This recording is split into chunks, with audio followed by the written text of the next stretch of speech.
Good afternoon. My name is Derek Olson. I'm the president of WorldOregon, and it's an honor to have you here with us today as we start the new year with an old reliable expert, Peter Kornbluh, who will be speaking to us about the controversial events taking place in Latin America over the last couple of days.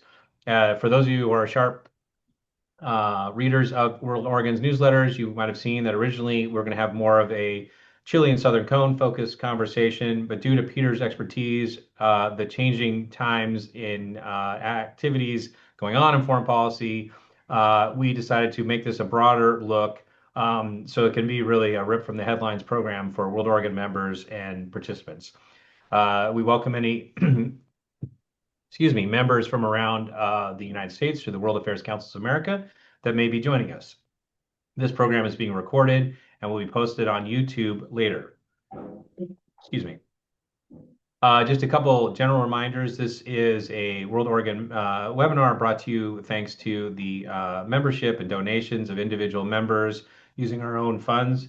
And the views of the speaker are the views of the speaker. And we always encourage vigorous but respectful debate and questions.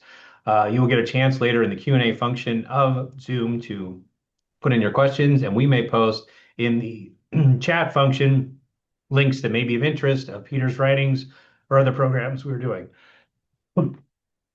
I also want to mention that tomorrow we are starting Great Decisions program at Portland State University at 12 Western time, which will be in person at Portland State, also be available by Zoom, and then later in following weeks up on YouTube as an 8-part series kicking off in partnership with the Foreign Policy Association out of New York.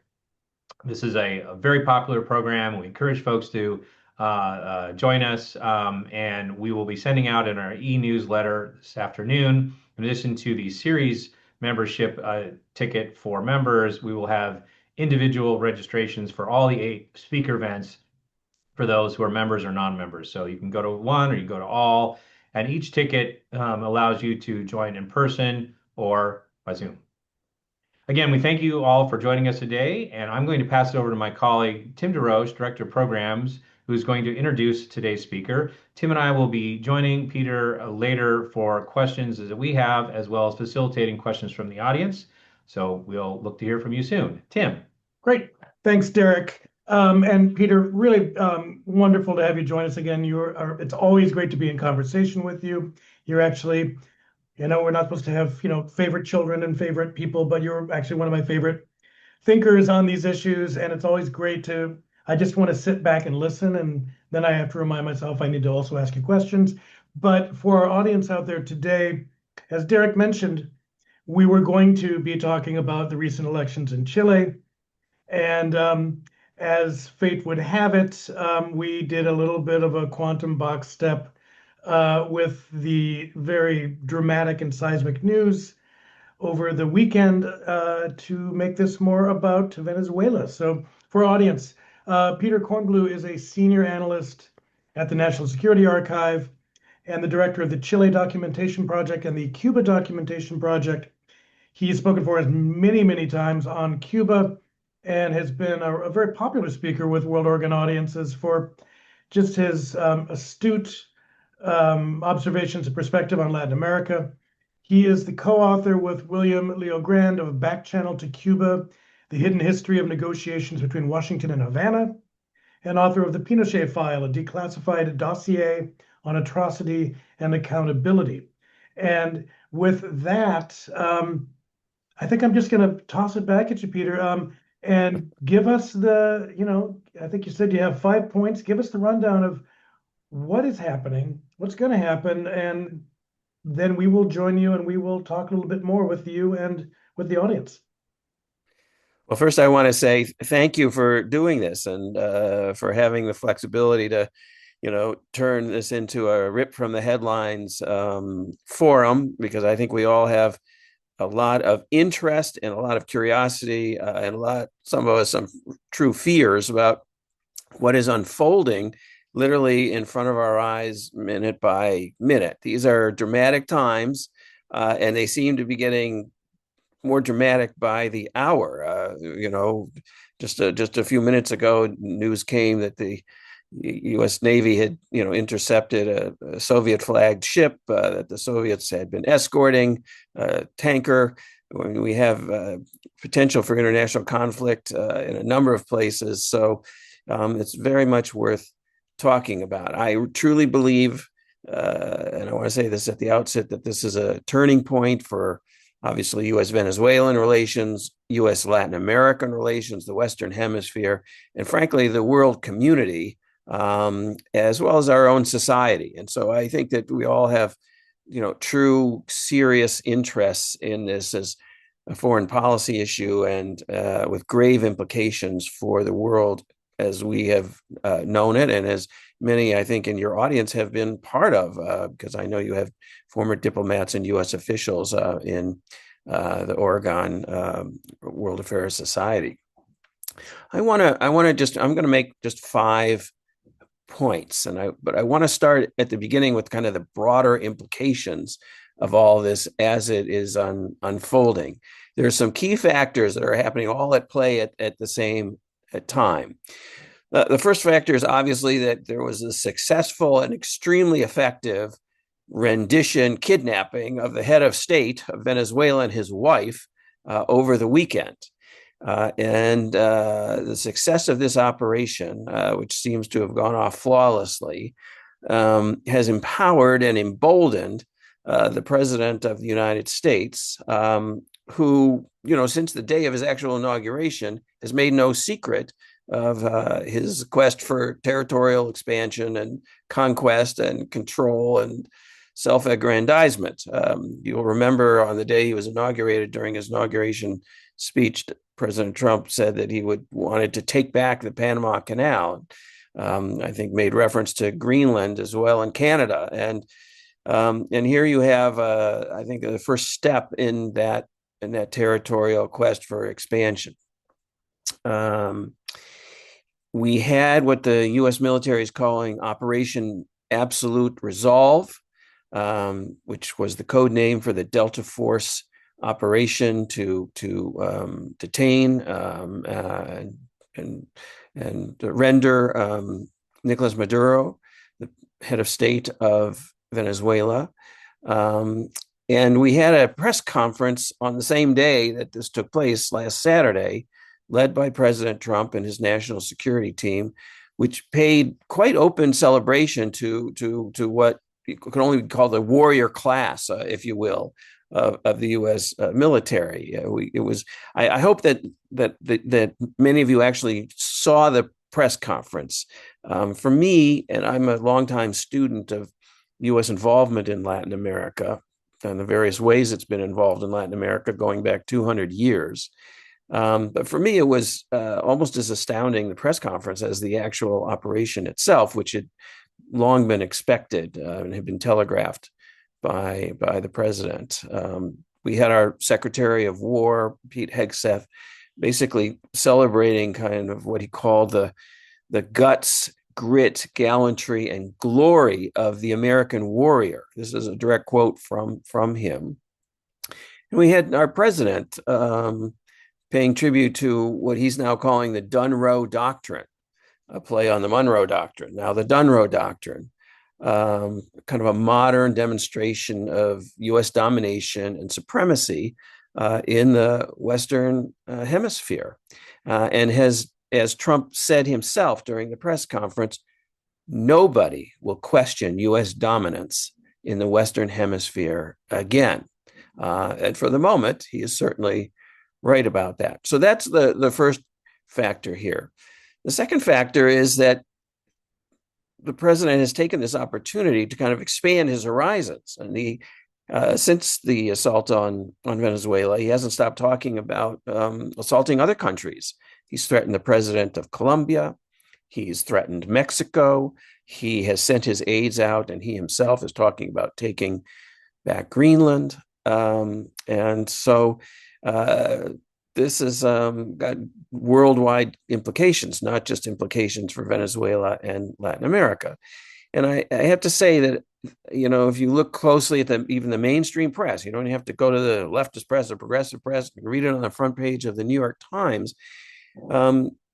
This is being seen as an assault on the world order, a kind of a bald disregard for international law and international norms that have more or less governed the global community, the civilized global community, if you will, since World War II. And it has become an imperialist quest. Trump has made no secret that his primary goal in Venezuela was plundering the Venezuelan oil fields.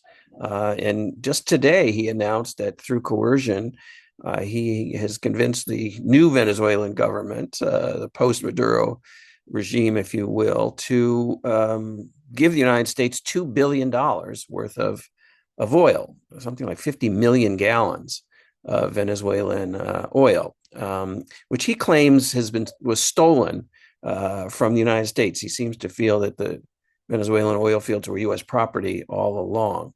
And now he's using coercion to gain access to this oil. And to finish this first point, there are two grave dangers here. First, we have an untethered president who is openly embracing a posture of imperialism in the Western Hemisphere and beyond. And the word imperialism, used to be just the lexicon of the radical left. And now you can read it in the headlines of the New York Times almost every day in an analysis of Trump's posture. I would call it naked imperialism, but it is certainly an unprecedented land grab for the sake of power and treasure in Venezuela and perhaps soon in other countries. That's a grave danger. The second danger is that this is an assault on the world order as we know it.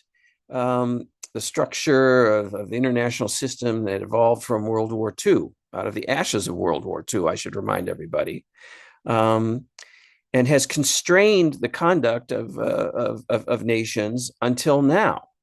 The United States, was the leader in constructing this world order in the aftermath of World War II, and now it is a leader of openly abandoning it. We have paid lip service to the significance and utility of this world order until now. I'm not saying there hasn't been war and violence and coercion, covert operations and regime change, even with these international norms. But at least they had some validity and respect and constraints in the world community until this very moment. No longer. Now we have a situation where we have violated the UN Charter on sovereignty, the OAS charters on sovereignty, et cetera. And this really does portend a serious threat to the world as we know it. That's really the first point I wanted to leave with everybody. That this is a dangerous situation and well worth our concern. The second point I want to make is that this is basically remote control imperialism for the moment. We are not occupying Venezuela, even though it sounds like we are. Trump has said we're going to run Venezuela. He said we own the oil fields. But for the moment, this is all being conducted remotely. The Maduro regime is still in place without Maduro, basically. But the focus is on coercing those who are left behind from his government, from Maduro's government, into doing our bidding. And this has created a very unstable situation in Venezuela. You have various factions of the Venezuelan military now kind of vying for position and power. You have a Venezuelan citizenry very much against the Maduro regime and the people that are still there. And you have a U.S. government that is trying to kind of manipulate and control the situation from a distance. Secretary of State Marco Rubio has basically been named the new viceroy of Venezuela, but somehow he's going to control the situation from thousands of miles away, so far without, as Trump puts it, boots on the ground. And this is a rather extraordinary kind of imposition and demonstration of U.S. power that is, as fascinating as it is scary.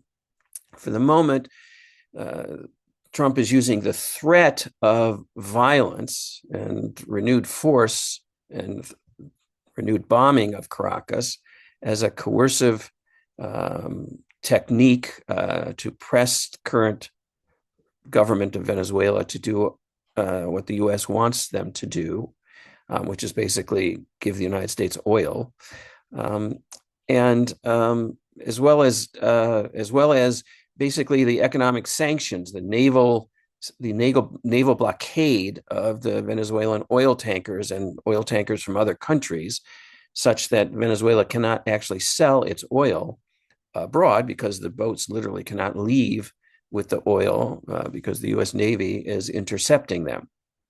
And this is how Trump is creating the deal with the new head of state of Venezuela. You give the oil to us, and we will eventually, ease off this blockade. But you have to give the oil to us. Venezuela, for the last few weeks, has been actually using the tankers that are in its ports as storage centers for its oil because they can't go anywhere with the U.S. blockade. And basically, Trump has now said, well, yes, they can go one place, to the United States. So all that oil that you've stored on these tankers can come to us, and we will control it, and we will distribute it, and we will decide what revenues from it you get, if any. My third point is that to oppose the logic, kind of irresponsibility, flagrant kind of aggression and morality of the U.S. attempted takeover of Venezuela is not in any way to defend Nicolas Maduro himself. He is, in my humble opinion, a corrupt thug who has presided over the deterioration of the economy of one of the richest countries in Latin America. His policies of corruption and repression and mismanagement have led to 8 million Venezuelans leaving the country. That's almost a third of the population, and going to many other countries, our country, all of the Latin American countries, Colombia, Argentina, Chile, Peru, and just the influx of 8 million immigrants has brought about great controversy in other countries and deeply affected the politics of other countries in the region. Maduro is a head of state.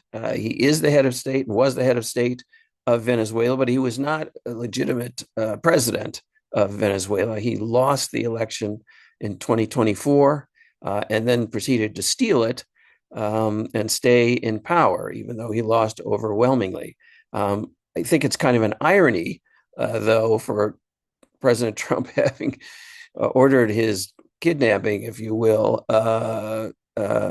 not really because he had stolen the election, because, of course, we have a president also who many people think attempted to steal an election here. But I should point out that there are other heads of states, many who are murderers and thieves. Just a few months ago, one of the most renowned of them was wined and dined and feted in the Trump White House. And the United States doesn't go around the world kidnapping all of them. The word that has been used for the operation is capturing Maduro, but he really wasn't a fugitive. He has been indicted in the United States, and a new indictment was drawn up on Saturday, the 3rd, to include his wife at the last minute when she was nabbed as well in their pajamas, I think, in the compound, security compound that they were staying in in Caracas. But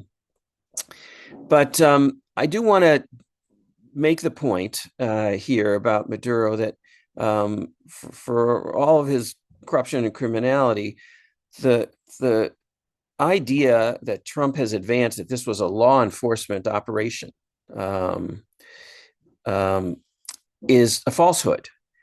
This was an effort to take over Venezuela using the idea that they were trying to bring what Trump calls a narco-terrorist to justice. And this has just been a fig leaf to get around the War Powers Act in Congress, to convince the American public that Maduro represented an immediate security threat to the United States because he was a narco-terrorist. I don't really know what a narco-terrorist is, other than the idea that if you include the word terrorist, you somehow get the United States into a realm in which we can go after terrorists who are non-combatants in a normal war. But Nicolas Maduro is a lot of things. He is not, however, a drug kingpin, and he is not head of a organization called the Cartel de los Soles that has been designated by the United States as a designated terrorist organization. And that is because the Cartel de los Soles is not an organization. It is a phrase that journalists in Venezuela have used to describe drug transportation, drug smuggling, and Venezuelan officials who enable those criminal operations. It is not an actual cartel of any kind. And so the designation of Maduro as the head of that cartel and somehow pretending that legitimizes seizing him in Caracas in the middle of the night is just a falsehood. And finally, let me just say that that for students of Latin America, and I know a number of you are, this operation, as stunning as it is, and as bald and flagrant as it is basically history repeating itself. It hasn't been this way for a number of years. The last time the United States kind of baldly invaded another country and took out its leadership was in 1989. The first Bush administration's operations against Manuel Noriega in Panama. But the United States has a quite long history of this type of coercion, encroachment, and intervention.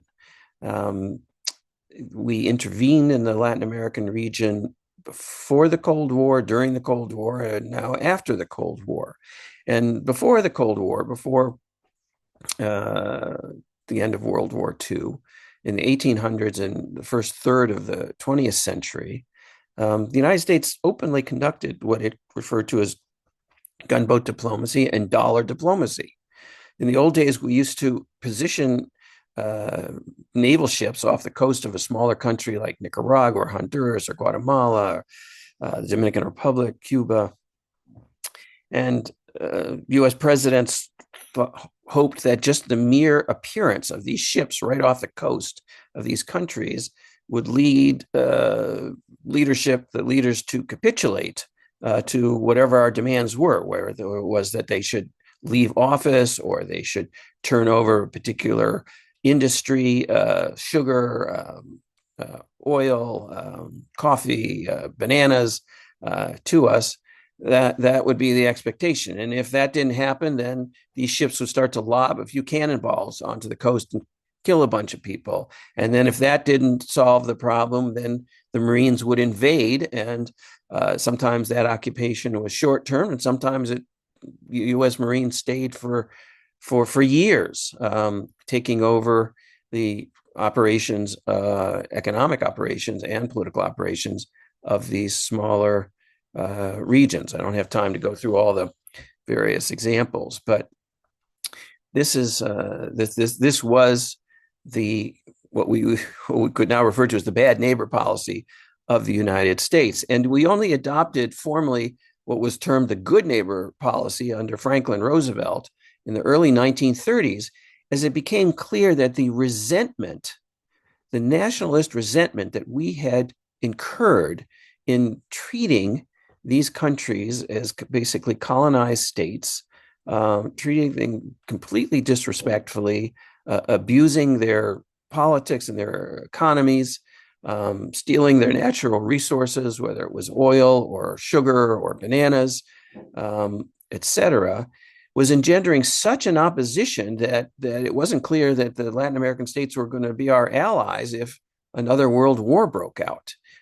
In 1933, the Roosevelt administration was convinced by this kind of opposition in Latin America to change its stripes, to abandon the idea of gunboat diplomacy and dollar diplomacy, and declare that we would adopt a good neighbor policy. Now, have we been a good neighbor all these years? No, but under the kind of rubric of international law and the supposed respect for the sovereignty of other nations, the United States has been forced, if it was going to conduct regime change, to do it more covertly and somewhat more subtly. And that era is now officially coming to an end as this administration adopts a very open, bald, flagrant effort to assert its power for the sake of power, just because we can. Might makes right. And that is not only has significant implications for other Latin American countries. Colombia, Cuba is probably first in line to be targeted by the United States in the coming months. The cutoff of Venezuelan oil that has been going to Cuba is going to have a dramatic effect on an already very dire economic situation in Cuba. But Colombia has been threatened by the current administration. Mexico has been threatened by the current administration. And Latin American leaders in the biggest countries, whether it's Brazil, Chile, Mexico, Colombia, have voiced their concern that if the United States can do this in Venezuela, they could be doing it in those other countries. And obviously, with the threat against Greenland and Trump's aspirations for Canada to be the 51st state of the United States, there are other places in the world where this is going to have an impact. I'll finish by saying that all of this is being done in the name of the American people. What I fear the most is that kind of the empowerment that this has given the president to assert his will over other countries can easily be turned upon us as well. It's that capricious, that arbitrary, that willful, and that clear that he doesn't really feel these constraints that we would all think would be there. And with that, I shared my opinion with you, and I'm glad to hear yours, and glad to answer any questions and debates that we can go forward with. Great. Thanks, Peter. Boy, you brought up an awful lot, and some of the things you've answered in some of the questions I had, you answered in what you were talking about. There's a few things I want to kind of return to. For instance, you just talked about the good neighbor policy, which was in essence the Organization of American States was what came out of FDR's good neighbor policy. Is that correct? Yes. So do you think at this point that the OAS has it been wounded? Is it being totally scrapped? Are there guardrails and institutions currently that could right the ship? I don't, all of us here as part of this webinar can think if you've read a single word about the OAS and some organized opposition. I don't even know that an OAS meeting has been called. UN meeting was called. The UN Secretary General came out adamantly opposed to what President Trump was doing. A number of states voiced their opposition.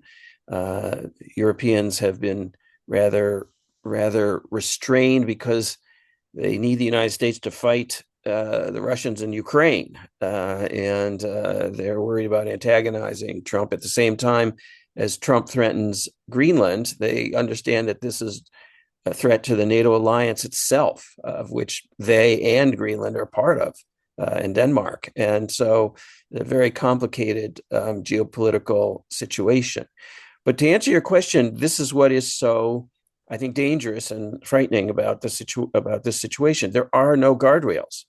President Trump has exposed the ephemeral value of what was once considered as a structure that would help govern the region rationally, morally, ethically, et cetera.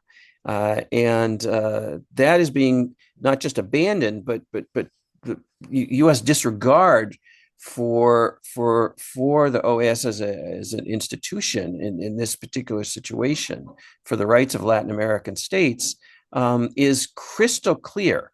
I should say, just a few weeks ago, just 2 weeks ago, the Trump administration released its kind of national security doctrine statement. And in that statement, it was quite clear. The United States, it literally stated, the United States must have dominance in the Western Hemisphere. By implication, all the states in the Western Hemisphere would be subordinate to that dominance. And Trump is fulfilling that statement openly and transparently, and he is rendering moot the value of an organization like the OAS, of the charter at the OAS that we have signed, of the United Nations, which also has a charter that we have signed, in which we would pay respect to the sovereignty and independence of other states. And these structures have been disregarded, assaulted, and rendered moot, and that has serious implications for the world order. So in the foreign policy article that came out a couple of days ago, you mentioned that this is in some way the U.S. equivalent of the Brezhnev doctrine for Latin America and a limiting of sovereignty. Can you elaborate on that a little bit more? Sure. Russia created the Soviet Union, made it clear that it would dominate and control the governments of all of those states. President Trump is basically saying all of Latin America and perhaps all of the Western Hemisphere, which would, of course, include Canada, should be subordinate to our interests simply because we are more powerful than the rest of you. That's literally the only reason. And we want to assert that power and expand that power by taking your natural resources and by using your territory for what we want, and by gaining the revenues from your oil or your copper or your sugar or your various natural resources. And he's saying this loud and clear. There's obviously no reason now that he's authorized this operation in Venezuela to doubt that he is serious in this endeavor. Well, so immediately when this happened, a lot of people were jumping to the comparison of Panama, which you mentioned. And then, of course, the next thing that many people jumped to was, if this can happen in Venezuela, what does this mean for, say, Taiwan and China?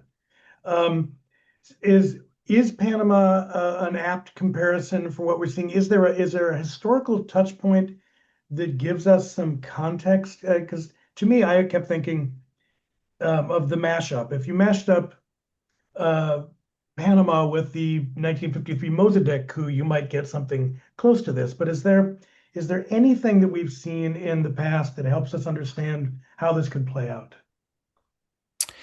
Panama was an interesting and a unique case. The United States, if there's one country that symbolizes kind of the imperial control of the United States in Latin America, it's Panama, where we basically seized that. It wasn't even a country, and we made it a country so we could buy off the new leadership of that country into giving us the rights to build the Panama Canal, which we were unable to get from the government of Colombia, of which Panama was a part of, before we kind of financed an independence movement to make Panama its own country. And obviously, that was the demonstration of imperial power, seizing that territory, saying it was ours, controlling the Panama Canal Zone, controlling the economics of that zone, both for security and for economic purposes. And Panama itself became so resentful, the Panamanian people, of the resources and control and symbolism of the U.S. empire that the zone created, that the instability for the zone forced the United States in the mid-1970s, first starting actually in the early 1960s with Lyndon Johnson, and then going all the way through to the mid-1970s with Henry Kissinger, who was actually the person who signed the first general accord to return the Panama Canal Zone to Panama. And then under Carter, the treaties were finalized. So the zone was not ours, as President Trump has claimed, and it belongs to Panama. But Noriega was in fact a drug kingpin, unlike Maduro. He had also been a CIA asset. He had been a DEA asset, and he'd been a U.S. military intelligence asset as well. So he kind of worked both sides, but he was quite an irritant to the United States. And after his forces shot a U.S. soldier during some altercation around the Canal Zone, President Bush just decided that he had enough and sent in the Marines. That, there was a fig leaf that was presented there. This was a law enforcement operation. Noriega claimed prisoner of war status when he came back. He was given that status, but he was also prosecuted, put in jail. Then he was sent to France. Then he was returned to Panama, where he was jailed, and he died in jail there. But, unlike today's situation, the Bush administration didn't really have aspirations to expand, to use the intervention in Panama to kind of expand its control of the entire region, if not the entire hemisphere. It was kind of a one-off. It went quickly. Panamanian politics did stabilize, and here we are. I think it's a different case. It was not a Cold War case. It has some similarities and parallels because of the drug smuggling allegations and operations, but in fact, the intervention, today's intervention in Venezuela, really is not about drug smuggling. So we want to make sure that even though there seems to be a parallel there, we want to remember that there isn't. Well, so let's move back to South America, and there are positive reactions coming out. So there are positive reactions from conservative and populist governments like Argentina and Chile. Can you talk about how that is playing out? And then I want to follow up to talk about how are everyday Venezuelans reacting to this? Well, let me just correct you. The Chilean government is currently under the leadership of a young president, Gabriel Boric. He has issued two very strong denunciations of U.S. intervention in Venezuela. Chile has led the effort to get Maduro out of Venezuela diplomatically. Boric does not consider him the legitimate president of Venezuela, and yet the Boric government has made it clear, as Boric himself put it in a statement on Saturday morning, if this can happen in Venezuela, it could happen elsewhere in Latin America. And Venezuela and Chile is particularly upset about the idea that the Trump administration will now seize Venezuelan oil fields and take control of Venezuela's natural resources, because other countries in Latin America also have key natural resources. Chile has copper. We've gone through the history of U.S. control of these natural resources in the past, and these countries basically saying, these are our natural resources and we need to nationalize them. And if you're going to resist, we'll need to expropriate them. And that's where we are today. These countries own their own natural resources, and now they fear that the United States wants to take them back. We have an incoming government in Chile, which is going to be much more conservative, starting in March, led by Jose Cast. He is widely expected to be a strong ally of President Trump's. What his position will be on the expansion of U.S. intervention in Latin America, I couldn't tell you, and we'll have to wait and see what he says when he's president. The president of Argentina, as you point out, has endorsed President Trump's operations, but part of that is that Argentina has a lot of Venezuelan exiles living there. Chile does too, by the way, hundreds of thousands. And both countries would like those Venezuelan exiles to go back to Venezuela. But in the case of Argentina, that country has just received a $20 billion bailout from President Trump. And so it's not a big surprise that Argentina has endorsed Trump's intervention in Venezuela. But those countries are not of great consequence diplomatically, economically, in this kind of, continental Latin America. Brazil, Mexico, Colombia, those are the major countries that are both in the crosshairs of the United States now, but also in the position to try and push back. And particularly in Mexico, the president of Mexico is pushing back, denouncing these violations of sovereignty and calling for, diplomacy over aggression. Well, so a lot of mainstream media immediately focused on Venezuelan expat communities and their reactions. So I'm curious how that's playing out for the expats, but also there's an incredible level of uncertainty on the ground in places like Caracas of what is next. Can you talk a little bit about that? Sure. The Venezuelans who have left Venezuela are all legitimately and understandably anti-Maduro. They left because of Maduro, because of his mismanagement, because of his repression, because of the loss of services and security of living and working in Caracas. And you're talking about quite a number of people, 8 million people. There are still 20 some odd million people in Venezuela who are still there. Many of them are anti-Maduro. Maduro is likely to, it's hard to know what the actual vote count was of the 2024 election, but the polling, the exit polling and during that election showed that 2/3 of Venezuelans were voting against Maduro and for his opposition opponent. And Maduro just simply overrode the actual election results, kicked his opponents out, threatened them. They're in exile now, and stayed in power. So there's animosity in Venezuela as well. There was, I think, a number of people, quite a few people in Venezuela who obviously were rejoicing this removal of Maduro until they realized that Trump really doesn't care about a democratic future for Venezuela.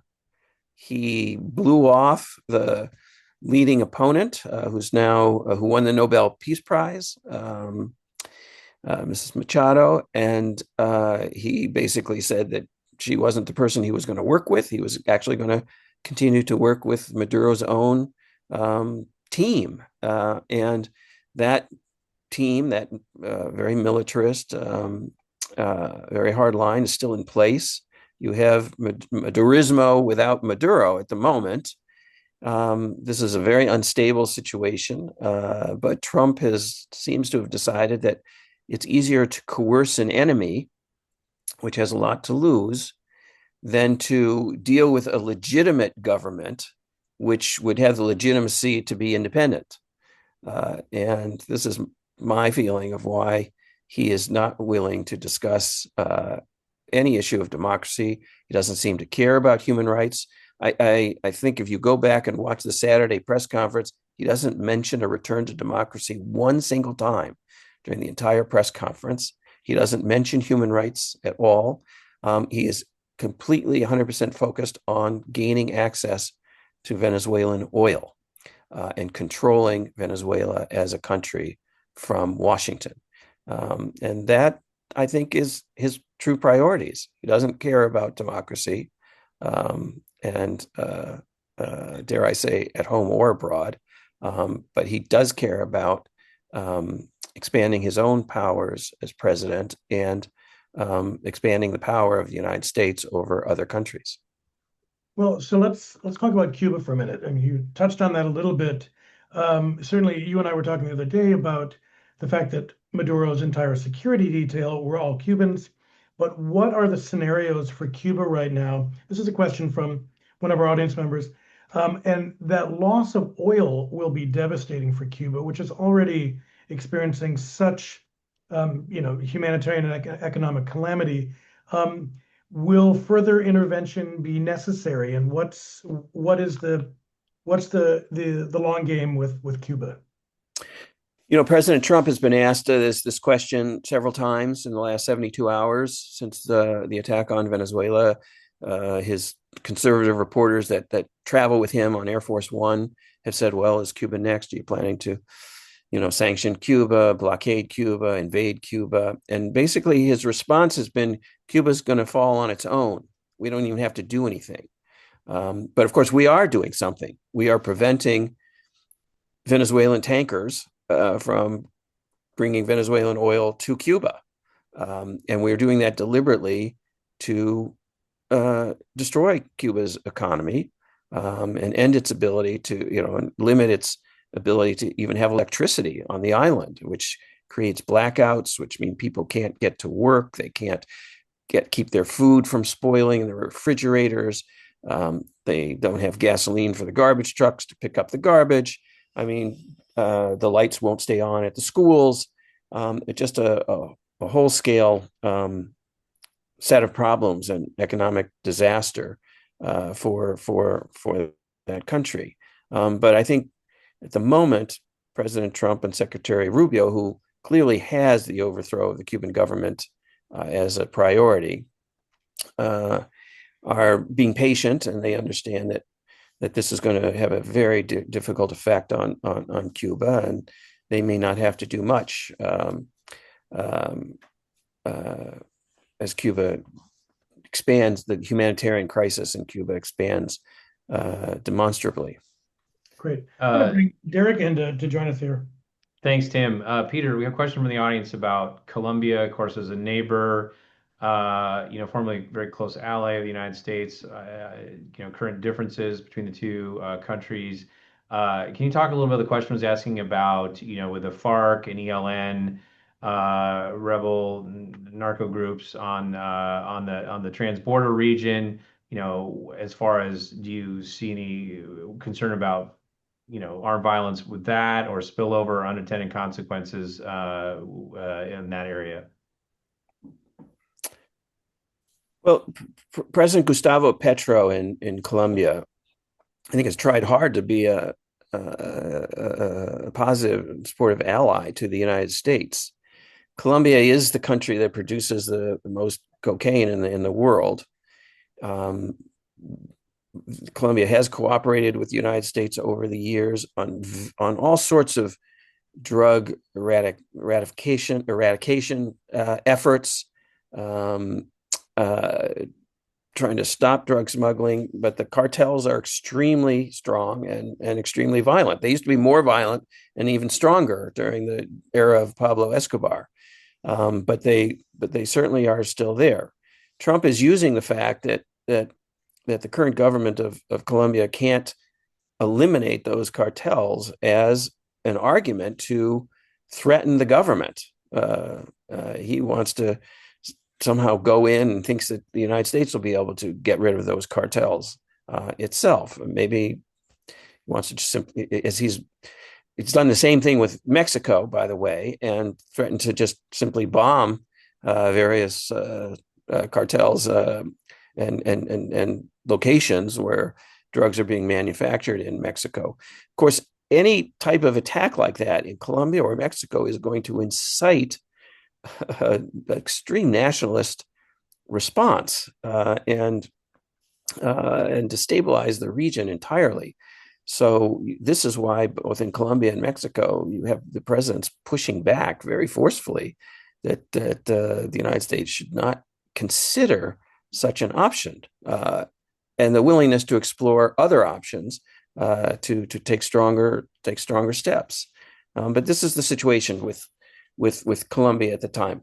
There are rebel groups that have along the Venezuelan-Colombian border, and they had disarmed. They are in Venezuela. They are a reason why U.S. troops might not want to occupy Venezuela, because they would obviously resist, and they have some experience with being guerrilla groups and conducting guerrilla warfare. But by and large, I believe, Colombia would like to be an ally of the United States. It's just very difficult to do when every 10 minutes, the president of the United States is threatening to take you out. And that's a real problem for Colombia and for Mexico. So let me, as a redirect here, could this move toward a U.S.-dominated sphere of influence? And for our audience, that phrase, we're hearing that phrase a lot lately, in the sphere of influence, but could a move toward a U.S.-dominated sphere of influence in the hemisphere push more of these countries closer to China? Well, that's the argument that Professor William Leogrand at American University and I made in Foreign Policy, an article that came out yesterday called Trump's Bad Neighbor Policy, where we went through kind of the history of U.S. good neighbor policy and why it came to be, and what caused the United States to agree to it and to abandon being a bad neighbor in the region, and Trump's decision now to return to that era of kind of open imperial and imperialistic posture towards the region. I don't think we are moving towards a sphere of influence with this. I think Trump is asserting that it is our sphere of influence. He's saying that very clearly and very directly, and that's what's so stunning. I think Latin American leaders are somewhat stunned, frankly, by this, and even a student of this history like myself is somewhat stunned at the clarity of the language that not just President Trump, but Marco Rubio and Stephen Miller and others are using in their various public presentations. So it is a difficult situation for the region, which is basically being told, you are simply our subordinates. We are the Colossus of the North. It's your role to understand and accept our control of this region. We have the power to enforce what we want, and by God, we're going to do it. So, Peter, following up a little bit more on Venezuela, it's there's been a lot of things in popular culture lately that have off and on had one thinking about this that have like come back to the fore. So, the opposition leader who was the force behind the party that won the elections that were dismissed by Maduro, she won the Nobel Peace Prize. Or if you could just comment a little bit on her and what's next for her in the opposition in your estimation. And I also noted, I mean, not to make light of this, but there's been a lot of going around online about how the U.S. spy thriller TV show Jack Ryan in season 2 had some fascinating potential parallels to Venezuela that is now is surfacing again online because they have extended scenes in Venezuela with intervention. And so I'm just wondering, like, as this goes to the next step, how do you think this is going to play out in Venezuela? What do you see as some of the next plays domestically as far as like thoughts on the future of this expedition?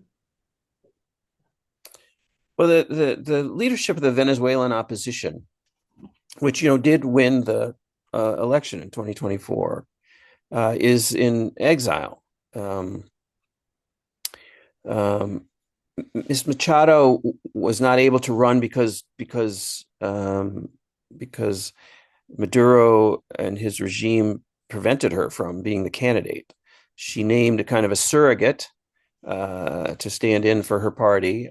He won overwhelmingly. And then once he won, Maduro forced him into exile, threats to his life, and he lives in Spain, Mr. Gonzalez. And Ms. Machado hid for a year after the election and then left Venezuela just in recently to accept the Nobel Peace Prize in Norway. Um, you know, a lot of people out there think that Trump is dismissing her because she won the Nobel Peace Prize and he didn't. He wanted it and she got it. And he was so clear and open about his being upset about this that she actually, when she won it, kind of dedicated it to him. Um, but that hasn't helped her so far in this situation. Uh, it's very hard to know.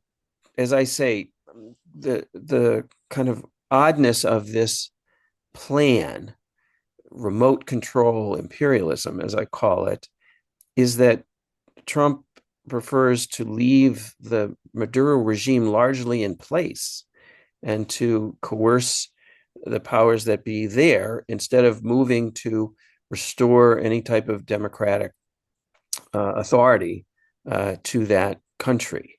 And I think you're going to be reading a lot more about the strategy there and why that is. But I believe it's because his top priority is Venezuelan oil, and he thinks that he now kind of has the powers that be in Venezuela kind of in his grasp, if you will. I won't be more vulgar about it, and can coerce them through the kind of naval threats to the tankers, through the threat of assassination, through the threat of renewed bombing, to deal with him the way he wants. So I don't know where this leaves the opposition. Certainly, Venezuelans aren't going to stop pushing for a more just and equitable system of governance. And whether they appear for the moment not to be able to count on the United States for any support in that in any way, but that doesn't mean they won't keep pushing. And obviously, they have the moral high ground. And I don't think that the current regime can last for that long, and I don't think stability can last in Venezuela either, with the kind of various players, the United States, the opposition leaders abroad, and the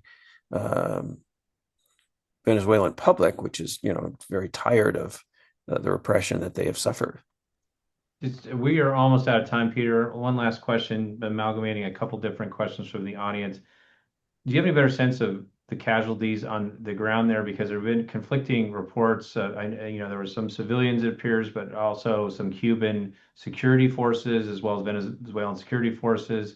I mean, to what extent do you think that's an aspect of the reaction, the actual the people killed in the operation? Well, again, I have to say, it's a horrible situation in which from one day to the next, 50, 80, it's hard to know exactly how many people died from this surprise attack from the United States. The official discussion today is that I think 57 people were killed.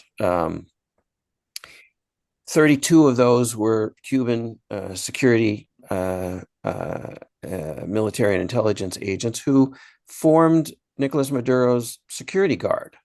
The Cubans, in their relationship with Venezuela over these years, have traded services like security, like doctors, for Venezuelan oil. And the entire security guard was mowed down by the Delta Force team that went into the compound to nab Maduro.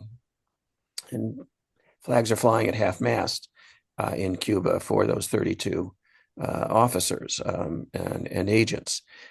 So, that there were casualties. Some of them were civilians. Most of them were military. A good number of them were Cubans. I fear they will be quickly forgotten as time goes on. But that is part of, I think, a broader, larger tragedy of what we've seen transpire over these last 3 days. Peter, I'd like to thank you for sharing your expertise on a complicated and fast-moving issue, and for being flexible on the topics. Before I hand it over to Tim to close us out, I just want to note, as a nonpartisan organization, it's always tricky to handle these fast-moving issues, and really appreciate the expertise that you bring on the region, and your ability to address the questions from our audience. And so thank you again for joining us, and we look forward to having you join us with your expertise in the future. Yeah, and I'm going to echo Derek's comments. Peter, it's always a pleasure. And as we keep saying, we're so looking forward to the day where we actually have you here in person. And we're in a room and we're having some sharing of ideas and a good lunch afterwards. I want to remind our audience that we do kick off the Great Decisions series tomorrow. It's on Thursdays this year. Thursdays are the new Friday. And if you sign up for the series, you have the option of joining us in this space on Zoom, as well as being in the room with us at Portland State University. We are talking about ruptured alliances and the future of nuclear proliferation tomorrow. So no light topics here at WorldOregon. It makes for a very, very interesting time doing the jobs that we do. And as hard as all these issues are, it's very gratifying to be able to invite, smart people like Peter Kornbluh and all the other speakers that work with us throughout the year. All of you be well, stay safe. Thanks for joining. Thanks for great questions. And we will talk to you all soon. Thanks. Thank you.